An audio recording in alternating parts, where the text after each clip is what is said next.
So a couple weeks ago, I made a video about the Nintendo 3DS and how that system was amazing.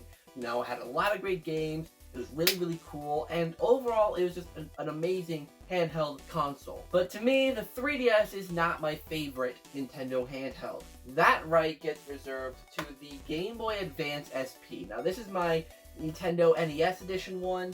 I have a few Game Boy Advance SPs. I have this one, I have the blue one in the box, and I have a gray one somewhere. I just don't know where it's gone at the moment. I'll probably find it eventually, but nevertheless, the Game Boy Advance SP, the SP model in particular, I never really grew up with the original Game Boy Advance model. I always just had the SP, and honestly, I still think, even after playing the original Game Boy Advance, that the SP is definitely the superior version of the Game Boy Advance. But that's not what we're here to talk about today. I'm not here trying to compete, the two Game Boy Advance console types. I'm here to talk about the amazing legacy that the Game Boy Advance had as a whole. So, without any further ado, guys, let's get started. ZakPak, he's always there for you. ZakPak, only on YouTube. ZakPak, what will he do next? ZakPak, let's find out, 'cause it's on with the show. So when it comes to Game Boy Advance SPs, one thing I love is the variety of colors. Now obviously, like I said, this is the NES version of the Game Boy Advance.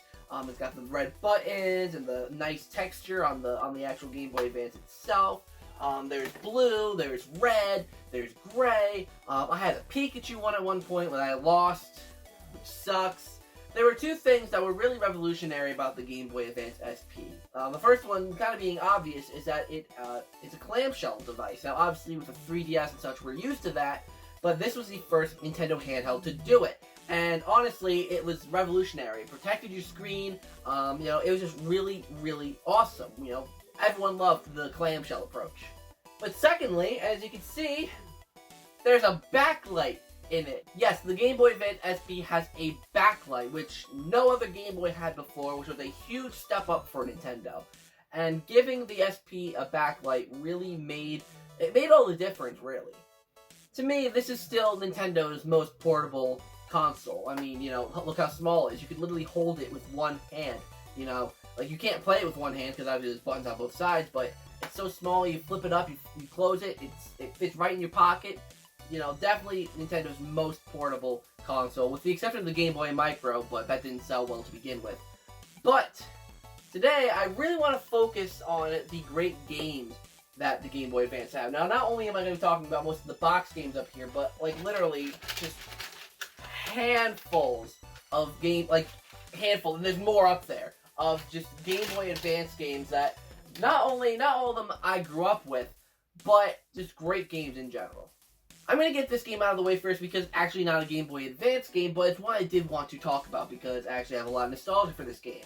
That's Super Mario Bros. Deluxe. It's a great game. It's for the Game Boy Color. It's Super Mario Bros., but there's also Super Mario Bros. Lost Levels on it. There's a fun, chase mode where Boo chases you around, and, Super Mario Bros. Deluxe is a really good game. Now I'm not doing my top 10 favorite Game Boy Advance games or anything, or Game Boy games I should say, but if you find this on the cheap, definitely well worth it, and definitely give it a play. It's so much fun. Pokemon Ruby. I don't play the Pokemon games very often, but Pokemon is just one of those games where it's I personally think that the Game Boy Advance ones are the best.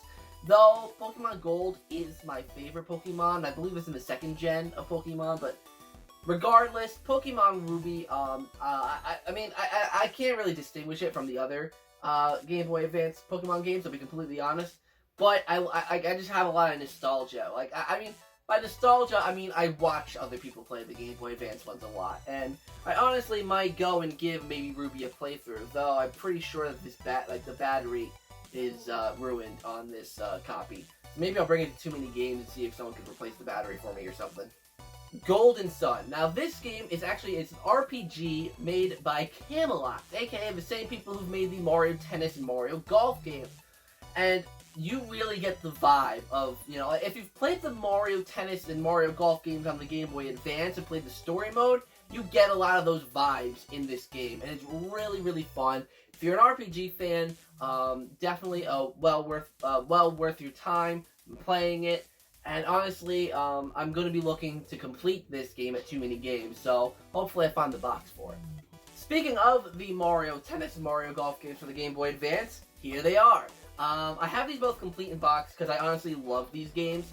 I love these games so much. They are so much fun. Mario Golf Advance Tour in particular, it's just one of those games that sparks so many memories because I remember when I was younger, you know, I was laying in bed playing this game, trying to beat the story mode. I had trouble with Kid. Kid was the hardest opponent in the game, maybe besides the Mushroom Kingdom part at the end, but honestly, Mario Golf Advance Tour, to me, this is my favorite Mario Golf game.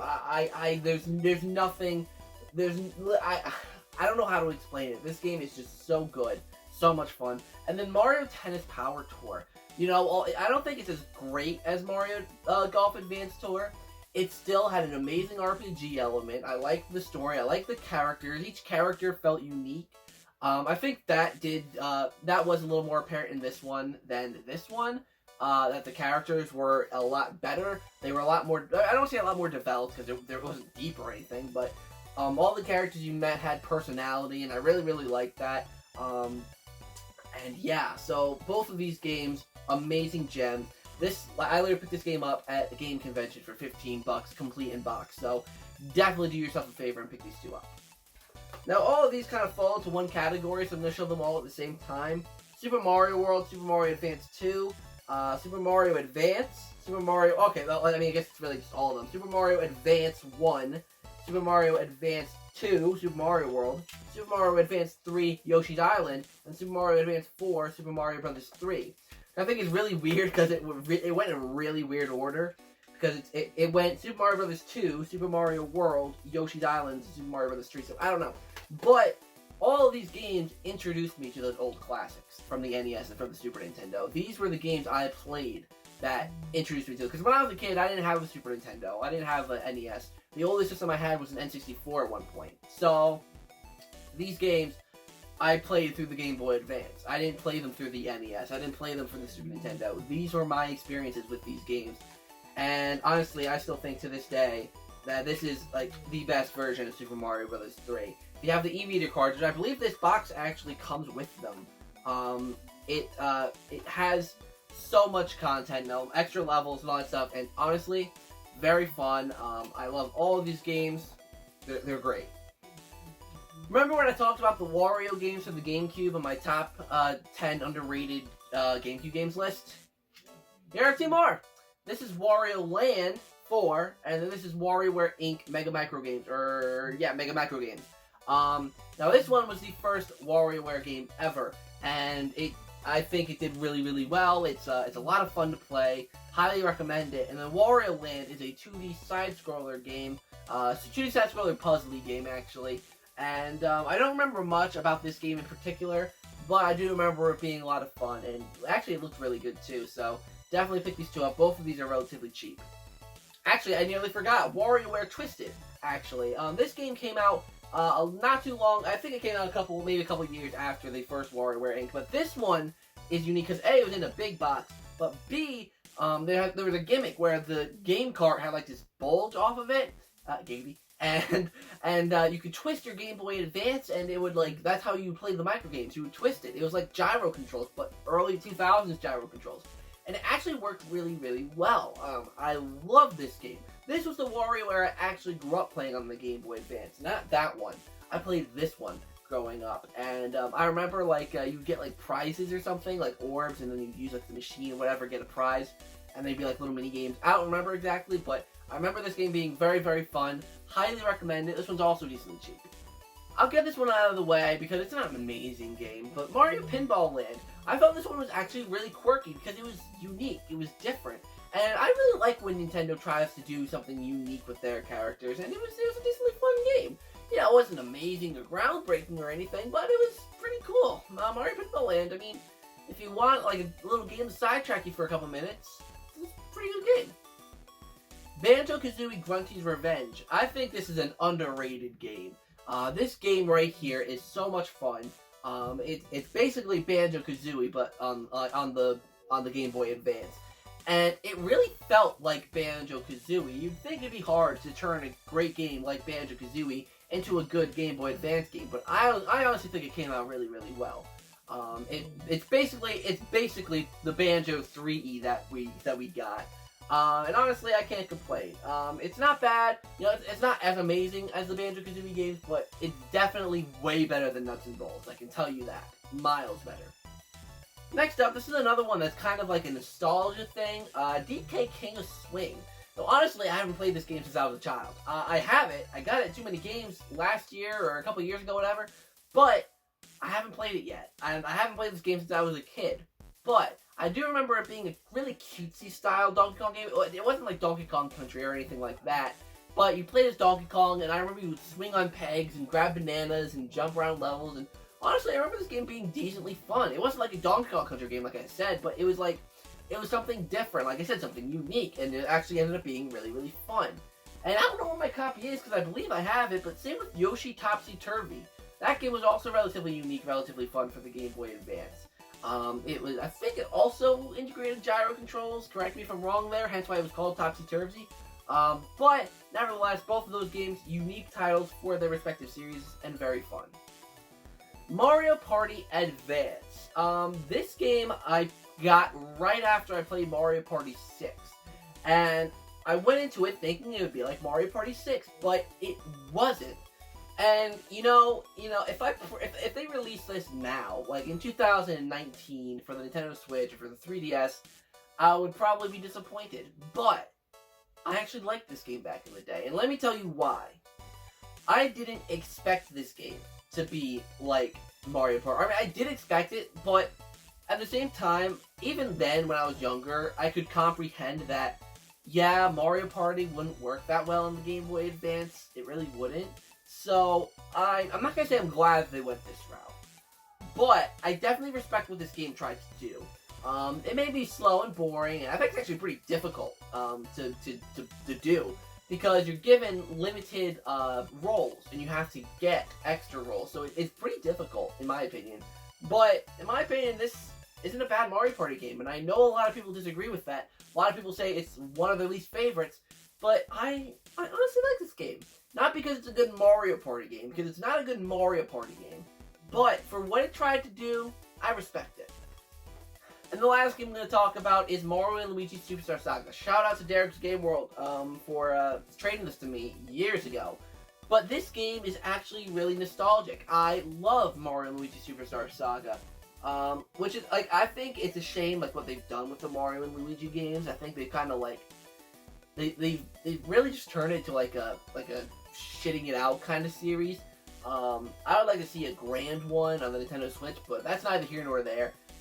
But Mario & Luigi Superstar Saga, such a great game. Like, oh my god, I don't think I ever beat it as a kid, because it's a decently long game. There's quite a bit to it. But I remember, this was obviously, like, I played this when I was, like, you know, I started playing this when I was, like, 5 or 6. Then I played Luigi's Mansion when I was, like, 7 or 8. And then when I got to the part where it's in Bean Bean Cafe and Egad came in with the Poltergeist and the Ghost game, oh, that was heaven for me. That was awesome. That was a really cool treat for getting that far. But nevertheless, Mario & Luigi Superstar Saga, great game.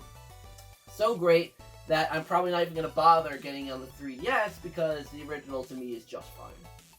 So there you have it. That is my video as a tribute to the Game Boy Advance. Honestly, one of Nintendo's best consoles, in my personal opinion. It's compact, it's small, it's very portable.